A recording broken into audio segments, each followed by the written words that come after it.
quando a gente efetua uma prisão, você conduz e você faz o registro. Você tem que dar a sua declaração. Quando você dá a sua declaração, fica lá o seu nome completo, seu RG, fica tudo lá disponível para o advogado de defesa, defensoria pública, ter acesso aos autos. E aí depois você é intimado para comparecer no fórum, em juízo, para você prestar esclarecimento.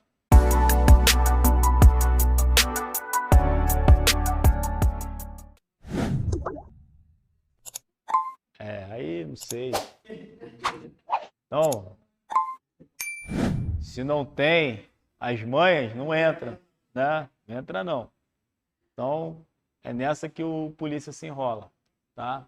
Então, o que acontece? Quando a gente se depara com uma situação dessa, a gente tem que buscar outros meios de provas.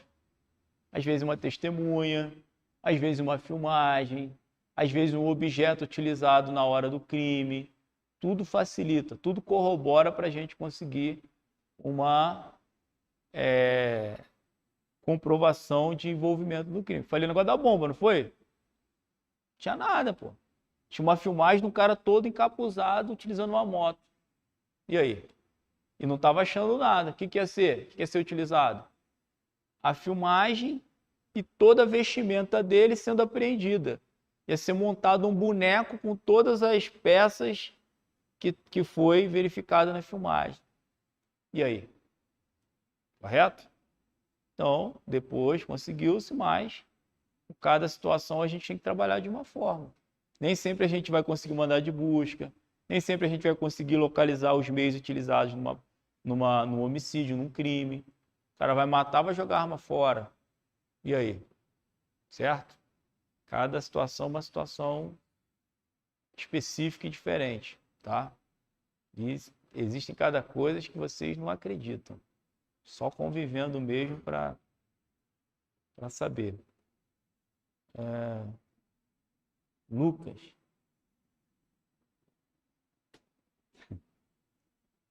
Lucas está falando aqui que onde ele trabalha tem certeza que tem uma funcionária que sofre violência doméstica. E diz que caiu e esbarrou em alguma coisa. Lucas, olha só. Essa ação depende de representação da ofendida. Então, conforme eu já falei aqui, a vítima ela tem que se manifestar o interesse de denunciar o companheiro, a não ser que alguém tenha conseguido filmar, que tenha uma prova material, meio de prova. Se alguém tiver uma prova material, aí pode apresentar em juízo e esse marido vai ser responsabilizado, tá? Tranquilo? Não é você o autor da agressão não, né, Lucas?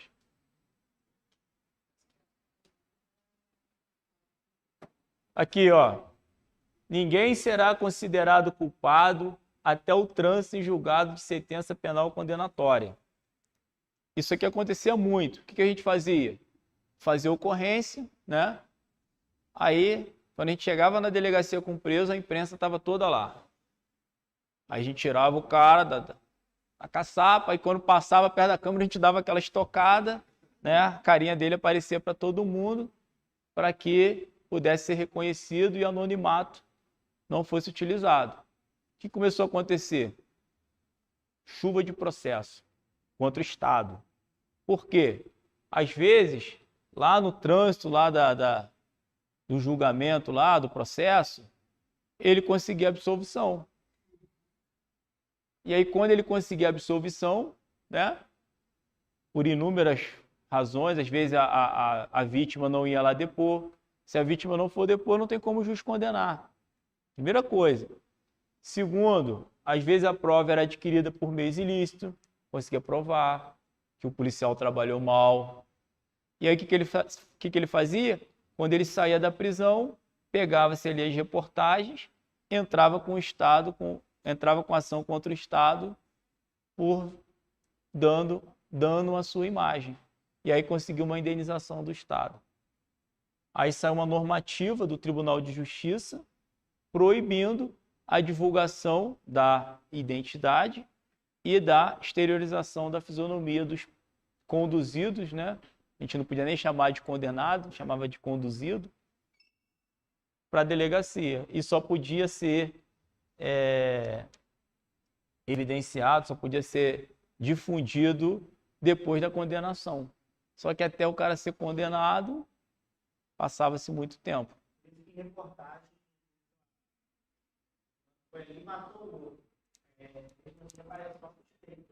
Aparece suspeito, aparece as iniciais do nome, não aparece o nome completo.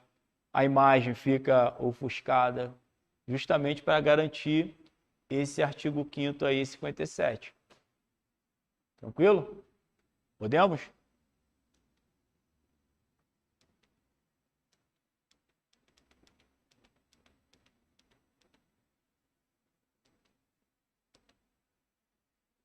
O civilmente identificado não será submetido à identificação criminal, salvo nas hipóteses previstas em lei. A pessoa que apresentar sua identificação civil não deverá ser submetida à identificação criminal realizada pela polícia, que consiste na retirada das impressões digitais, fotografias e até mesmo a coleta de material biológico. O que acontecia? A gente pegava a pessoa na rua, identidade. Ah, não tem. Então vou te botar na viatura, vou te levar para a delegacia para você ser sarqueado. A gente chama de sarque. Isso não pode mais, isso aí configura abuso de autoridade. Ah, mas eu não tenho minha identidade, você abordou alguém. A pessoa obrigatoriamente tem que andar com documento de identidade? Hoje? Antigamente, sim. Antes da Constituição, sim. Tinha um decreto lá na ditadura que você deveria andar com os documentos. E se fosse pego depois das 22 horas, só Deus sabe o que acontecia. Hoje não. Hoje a pessoa pode ser abordada. Se for um suspeito, o que a gente faz? A gente faz contato com a agência de inteligência, que vai fazer uma busca através de análise, tá? Para evitar que a pessoa utilize o nome falso. E aí a gente vai fazer ali a filtragem para você verificar se tem algum mandado de prisão, se tem alguma coisa, se está devendo alguma coisa na justiça. Aí, se for verificado, aí sim essa pessoa vai poder ser conduzida para sede policial e vai ser cumprido aí o mandado de prisão, tá? Então, muita gente dá o nome falso, muita gente usa documento falso. E às vezes a gente só consegue comprovar quando a gente está fazendo o sarque lá na delegacia com o preso, tá? Eles tentam dar a volta. Será admitida ação privada nos crimes de ação pública se essa não for intentada no prazo legal. O que é ação pública e o que é ação privada? Ação pública é quando o Ministério Público inicia essa ação penal. Por exemplo, tem os crimes de ação penal, ação penal pública e privada. Ação penal pública é incondicionada, ou seja, independe da vontade da parte de representar. Por exemplo, crime de roubo, crime de furto, tá? Crime de homicídio. Eu independo da vontade das partes de representar. Se alguém efetuou um disparo de arma de fogo e acertou o outro, e o outro falar, eu não quero representar, não existe essa figura, porque é ação penal pública incondicionada. E essas ações inicia através do inquérito da delegacia, através do registro, através do Ministério Público, quando recebe os autos do inquérito, tá? Essa é a ação penal pública. E a ação penal privada? A ação penal privada é quando depende do particular. Eu tenho interesse de representar contra a pessoa, e é mediante queixa, tá? Por exemplo, eu cometi um dano moral, injúria, calúnia, difamação. Eu fui lesado, eu sou a pessoa particular que fui lesado, não a sociedade. Quando eu cometo um crime de homicídio, a vítima é uma pessoa específica. Só que toda a sociedade incorreu ali naquele risco iminente, porque poderia estar passando alguém e ser atingido por aquele disparo de arma de fogo. Por isso que, nos casos de homicídio, é ação penal pública incondicionada. E nos crimes que atentam contra a honra, que é a honra específica de uma pessoa, é ação privada. Entenderam a diferença? Tá? Então, o nosso Código Penal, ele separa essas ações. Só que, por exemplo, foi cometido um crime de roubo. A pessoa foi presa em flagrante, conduzida para a delegacia. O Ministério Público tem que oferecer ação para que essa pessoa responda no judiciário. Se decorrer o prazo de 6 meses e o Ministério Público não ofereceu a denúncia, o interessado pode entrar com uma ação privada porque o Ministério Público deixou de cumprir sua obrigação perante a sociedade. Então, só terá ação privada em ação pública se o Ministério Público deixar de cumprir o seu papel de ofício. Tranquilo? É isso que está explicando aqui esse inciso 59. Tranquilo? Beleza? A lei só poderá restringir a publicidade dos atos processuais quando a defesa da intimidade ou interesse social o exigirem. Por exemplo, acontece um crime em que a vítima é menor. Uma menor é vítima de estupro. Eu não posso deixar aquela pessoa vulnerável para que todos tenham acesso àquele processo. Ou então tem uma ação de guarda. Eu não posso deixar que todos verifiquem os autos do processo, tendo o menor envolvido. Então, os processos serão públicos, só que quando afetar a intimidade de uma pessoa, de um menor, ou então quem solicitar, esse processo pode ser sigiloso. Tá? Aí eles correm segredo de justiça. Só terão acesso ao Ministério Público, os autores e partes envolvidas, tá? E a Defensoria Pública. Tranquilo? Ninguém será preso senão em flagrante delito, já sabe, né? Ou por ordem fundamentada pela autoridade judiciária competente. O que é isso? Mandado de prisão. Teve um inquérito, mandou para o Ministério Público, mandou para o juiz solicitando a prisão, opinando pela prisão. O juiz olhou, viu que tem meios de prova para que aquela pessoa fique presa, temporariamente ou provisoriamente. Então vai lá e emite lá um mandado de prisão. Então aí o oficial de justiça vai entregar, juntamente com a polícia, vai ser cumprido e ele vai ser preso, mesmo depois de ter ultrapassado o período de flagrante delito. Tá? Flagrante na hora que acontece o delito e mandado de prisão é depois que, se o juiz entender e se for o juiz competente. A exceção, salvo nos casos de transgressão militar ou crime propriamente militar definidos em lei. Aí que entra os militares. Lembra que eu falei que o militar pode ser preso no quartel? O militar pode ser preso se cometer um crime militar, porque a gente tem um código penal próprio, e aqui ainda traz a situação da transgressão militar, que a gente pode ser preso até 30 dias pelo comandante da unidade, só que está em estudo um novo código de ética que está para acabar com essa transgressão militar.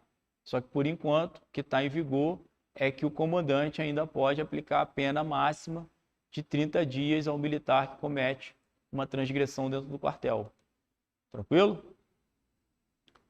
A prisão de qualquer pessoa e local onde se encontra serão comunicados imediatamente ao juiz competente e à família do preso ou à pessoa por ele indicada. Então você foi preso, chegou na delegacia, vai ser feito o APF, que é o auto de prisão em flagrante, o juiz de plantão vai ser informado sobre aquela ocorrência e o preso terá o direito a uma ligação ali para informar uma pessoa da família ou quem quer que seja que ele foi preso à disposição da justiça. Tranquilo? Vai ter direito a um telefonema rápido. Não ficar conversando no telefone da delegacia, não.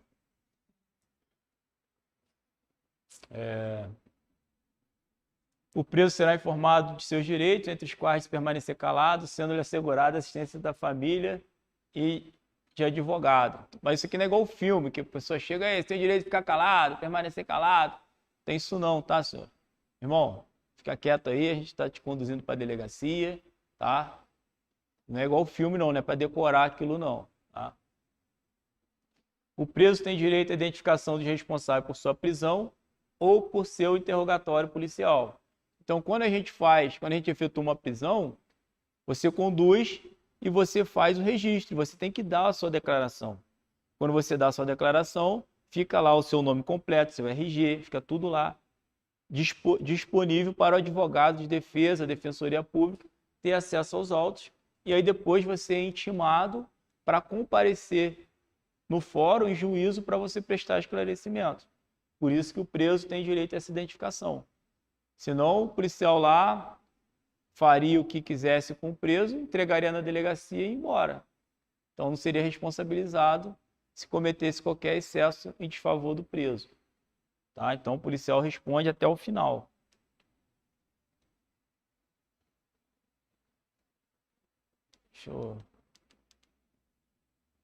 A prisão ilegal será imediatamente relaxada. Conforme eu falei, a pessoa foi presa, vai informar o juiz de plantão. Se o juiz de plantão olhar os autos e verificar que aquela prisão é irregular, ele vai determinar a autoridade policial, ou seja, o delegado, que relaxe imediatamente a prisão. Tranquilo? E depois vai ser instaurado um inquérito para apurar se ele deve voltar ou não. Ninguém será levado à prisão ou nela mantido quando a lei admitir liberdade provisória, como sem fiança. Isso aí quer dizer que a prisão é a exceção, a liberdade é a regra. O ordenamento jurídico vai sempre entender que a pessoa deve responder em liberdade. Mas quando não houver a liberdade, a prisão vai ser a exceção. É esse artigo que eles se amparam. Os presos políticos, principalmente. Fala se ele pode responder em liberdade, tem residência fixa, emprego fixo. Então, a regra é a liberdade. Tranquilo? Não haverá prisão civil por dívida, salvo a do responsável por inadimplemento voluntário e inexcusável de obrigação alimentícia e a do depositário infiel. Depositário infiel é o indivíduo que ficou responsável pela guarda de um bem que não lhe pertence e deixou que esse desaparecesse, fosse roubado ou recusa devolvê-lo. O que é isso, senhores?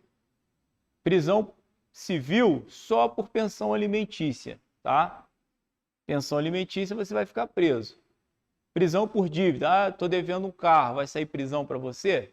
Não. O que é depositário infiel? Quando a justiça apreende um bem envolvido em um ilícito, pode ser um carro, pode ser algum armamento, e o juiz determina que fique sob a posse daquele depositário. E, de repente, aquele bem se perde. Então, aí ele vai ser responsabilizado, tá?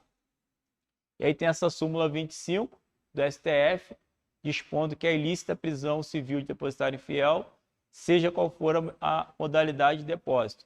Dessa forma, por mais que seja previsto a permissão para a prisão, foi decidido que tal ação não pode ser praticada pelo Estado. Logo, na prática, a única possibilidade de prisão é a de pensão alimentícia, tá? Então, isso aí tinha na Constituição, só que veio o Pacto da Costa Rica, de São José da Costa Rica, que foi pacificado que a única forma de ocorrer a prisão é por pensão alimentícia. Então, depositário infiel que descumpre medida judicial, ele vai ser multado, ele vai sofrer aí a transação penal, que é a prestação de serviço comunitário, cesta básica, tá? Mas ele não vai poder ser preso por isso. Tranquilo?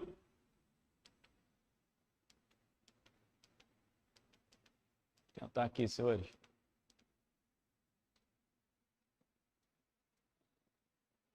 Conceder-se habeas corpus sempre que alguém sofrer ou achar ameaçado de sofrer violência ou coação em sua liberdade de locomoção por ilegalidade ou abuso de poder. Então, o cara foi preso por tortura. O cara foi preso por uma prisão ilegal. Forjaram a prisão dele, flagrante forjado. O juiz vai conceder HC, habeas corpus. Ah, mas o que cai em relação a isso? Eu tenho que saber os remédios jurídicos. Vai cair habeas corpus, mandado de segurança, habeas datas e mandato de injunção. Então, eu tenho que saber a diferença entre eles. Então, o que é HC? Habeas corpus. Prisão ilegal. Se o cara foi preso ilegalmente, habeas corpus. Mandado de segurança. Proteger direito líquido certo, incontestável e evidente, não amparado por habeas corpus ou habeas data. Quando o responsável pela ilegalidade for autoridade pública ou agente pessoa jurídica. Fiz um concurso da Polícia Militar. Estava lá em primeiro colocado. Chamou a primeira turma e eu não estava entre os relacionados. Eu vou contestar um direito líquido certo. Foi publicado em Diário Oficial que eu fui primeiro colocado. Então eu vou entrar com mandado de segurança. Não vou entrar com habeas corpus porque eu não estou preso. Eu vou entrar para solicitar um direito líquido certo meu, que é um concursado público. Tranquilo? Aqui, vou pular. Mandado de segurança. Coletivo. Pode ser impetrado por um partido político, por um sindicato.